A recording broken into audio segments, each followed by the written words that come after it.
ത്രിയേക ദൈവത്തിൻ്റെ വലിയ തിരുനാമത്തിന് മഹത്വമുണ്ടായിരിക്കട്ടെ. കർത്താവിനാൽ അനുഗ്രഹിക്കപ്പെട്ടവരെ, മെയ് മാസം 1-ാം തീയതി ആദ്യത്തെ രക്തസാക്ഷിയായി തീർന്ന കർത്താവിൻ്റെ ശിഷ്യന്മാരിൽ ഒരുവനായ സെബെദീപുത്രനായ മാർ യാക്കോബിൻ്റെ ഓർമ്മയാണല്ലോ. ആദ്യത്തെ രക്തസാക്ഷി ആയ ശിഷ്യനാണ് മാർ യാക്കോബ് ശ്ലീഹ. യേശുക്രിസ്തുവിന് വേണ്ടി തൻ്റെ ജീവിതം തന്നെ യാഗമായി സമർപ്പിച്ചതായ ഒരു ശിഷ്യനാണ്. കർത്താവ് ശിഷ്യന്മാരെ തിരഞ്ഞെടുക്കുമ്പോൾ അന്ത്രയോസും പത്രോസും കഴിഞ്ഞതിന് ശേഷം യേശു തമ്പുരാൻ്റെ വാക്ക് കേട്ടവൻ്റെ പിന്നാലെ പോയ ശിഷ്യന്മാരാണ് സെബെദീപുത്രനായ യാക്കോബും യോഹന്നാനും. ഇവർ രണ്ടുപേരും കർത്താവിന് വേണ്ടി ധീരമായി നിലപാടെടുത്തതായ ശിഷ്യന്മാരാണ്. പ്രത്യേകിച്ച് അവരെ വിളിയും തിരഞ്ഞെടുപ്പും നോക്കുമ്പോൾ തന്നെ അപ്പനോടുകൂടെ മീൻ പിടിച്ചുകൊണ്ടിരുന്ന ശിഷ്യന്മാരെ യേശു തമ്പുരാൻ എൻ്റെ പിന്നാലെ വരുവീൻ എന്ന് പറയുന്നതായ സമയത്ത് അപ്പനെയും പടകും വലയും വേലക്കാരിയും എല്ലാം ഉപേക്ഷിച്ച് യേശു തമ്പുരാൻ്റെ പിന്നാലെ പോയ ശിഷ്യനാണ് സെബെദീപുത്രന്മാരായ യാക്കോബും യോഹന്നാനും. ഒരുവനെ അനുഗമിക്കുവാൻ ഇച്ഛിച്ചാൽ തന്നെ താൻ ത്യജിച്ച് തൻ്റെ കുരിശെടുത്തുകൊണ്ട് എൻ്റെ പിന്നാലെ വരണമെന്ന് കർത്താവ് ആഹ്വാനം ചെയ്തു. രണ്ട് വിധത്തിലുള്ളതായ ആത്മീയത ഇന്ന് നമുക്ക് ലോകത്തിൽ കാണാനായിട്ട് സാധിക്കും. ഒന്ന് പുരുഷാരത്തിൻ്റെ ആത്മീയതയും മറ്റൊന്ന് ശിഷ്യന്മാരുടെ ആത്മീയതയും. ഇത് രണ്ടും തമ്മിൽ വ്യത്യസ്തമായ സാഹചര്യങ്ങളാണ്, അനുഭവങ്ങളാണുള്ളത്.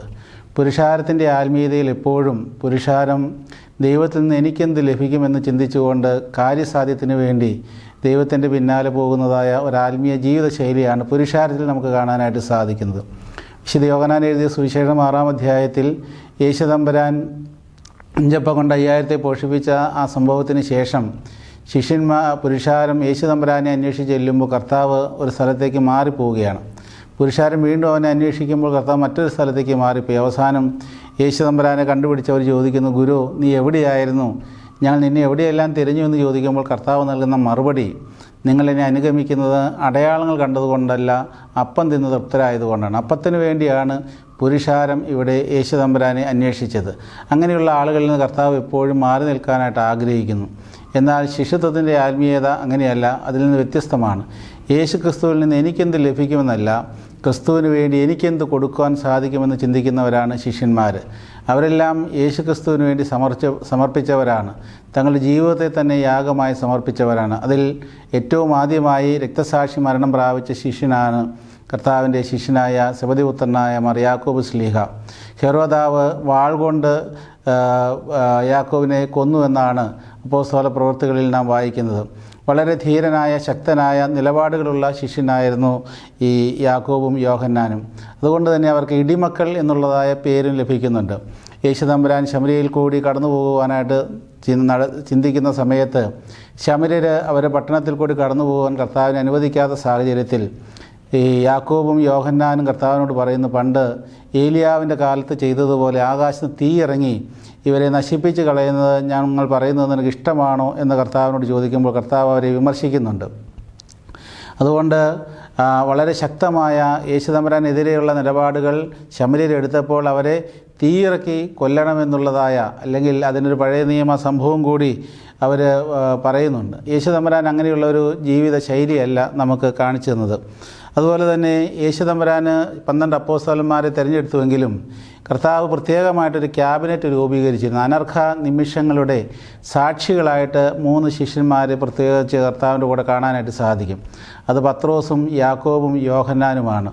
ഒന്നാമതായി യേശു തമ്പുരാൻ്റെ മറുരൂപമലയിൽ തേജസ്കരണ സമയത്ത് 12 അപ്പോസ്തലന്മാരെയും കൂട്ടിയല്ല കർത്താവ് പോകുന്നത്. അവിടെ യാക്കോബും യോഹന്നാനും പത്രോസും മാത്രമാണ് ഉണ്ടായിരുന്നത്. അതുപോലെ തന്നെ യായിറോസിൻ്റെ മകളെ ഉയർപ്പിക്കുന്ന സമയത്തും ബാക്കി ശിഷ്യന്മാരെ വെളിയിൽ നിർത്തി പത്രോസും യാക്കോബും യോഹന്നാനും കൂടിയാണ് കർത്താവിനോടൊപ്പം ചെല്ലുന്നത്. അതുപോലെ തന്നെ ഗെത്സമന തോട്ടത്തിൽ കർത്താവിൻ്റെ പ്രാർത്ഥനയിൽ, ഹൃദയം നുറങ്ങിയുള്ള പ്രാർത്ഥനയിൽ പങ്കാളികളാകുവാനും അവൻ്റെ കൂടെ പോകുന്നത് യാക്കോബും യോഹന്നാനും പത്രോസ് ശ്ലീഹായുമാണ്. അതുകൊണ്ട് കർത്താവിൻ്റെ ക്യാബിനറ്റിലെ പ്രത്യേകമായ അംഗമെന്ന നിലയിൽ ഈ യാക്കോബ് ശ്ലീഹായെ നമുക്ക് കാണാനായിട്ട് സാധിക്കും.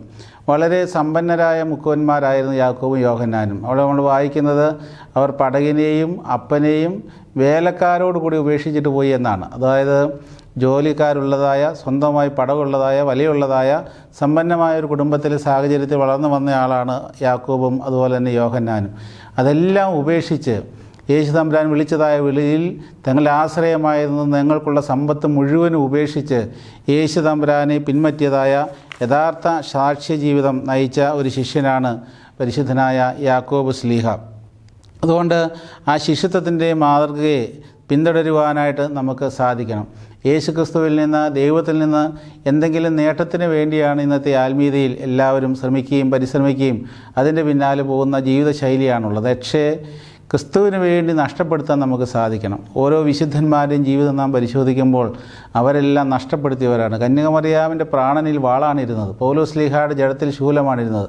ലോകം, താത, സഹോദര, ജാതിയതും തറവാടും എല്ലാം ക്രിസ്തുവിന് വേണ്ടി നഷ്ടപ്പെടുത്തിയവരാണ് ശിഷ്യന്മാരും വിശുദ്ധന്മാരും പരിശുദ്ധന്മാരുമെല്ലാം. നമ്മുടെ ക്രിസ്തീയ ജീവിതത്തിൻ്റെ ലക്ഷ്യമെന്ന് പറയുന്നതും എന്തെങ്കിലും ഭൗതികമായ നേട്ടങ്ങൾ ആർജിക്കുക എന്നുള്ളതല്ല, മറിച്ച് ക്രിസ്തുവിന് വേണ്ടി നമ്മെ തന്നെ സമർപ്പിക്കുവാനായിട്ട് നമുക്ക് സാധിക്കണം. പരിശുദ്ധനായ യാക്കോബ് ശ്ലീഹായുടെ മധ്യസ്ഥതയിൽ അഭയപ്പെട്ടുകൊണ്ട് ആ പിതാവിനെ നാം ഓർക്കുന്നതായ സമയത്ത് ഈ ഒരു ആത്മീയ ജീവിതശൈലിയിലേക്ക് വളരുവാനായിട്ട് നമുക്ക് സാധിക്കണം. നമുക്ക് ലഭിച്ചിട്ടുള്ളതായ സമ്പത്തും ആരോഗ്യവും ബുദ്ധിയും നമുക്കുള്ളതെല്ലാം ദൈവികമായ കാര്യങ്ങൾക്ക് വേണ്ടി, നന്മയിലേക്ക് വളർത്തുവാൻ വേണ്ടി, മറ്റുള്ളവർക്ക് നൽകുവാനായിട്ട് അത് സമർപ്പിക്കുവാനുള്ള ഒരു വലിയ മനസ്സ് നമുക്കുണ്ടാകുമ്പോഴാണ് യഥാർത്ഥ ക്രിസ്തുവിൻ്റെ പിൻഗാമിയായി തീരുവാൻ നമുക്ക് സാധിക്കുന്നത്. നമ്മുടെ കർത്താവ് പറയുന്നു, ഞാനിരിക്കുന്നിടത്ത് എൻ്റെ ശുശ്രൂഷക്കാരനുമായിരിക്കും. കർത്താവ് വാഗ്ദത്തം ചെയ്ത സ്വർഗീയ മഹോന്നതങ്ങളിൽ പരിശുദ്ധ യാക്കോബ് ശ്ലീഹായും ഉണ്ട് എന്നുള്ള കാര്യത്തിന് യാതൊരു സംശയമില്ല.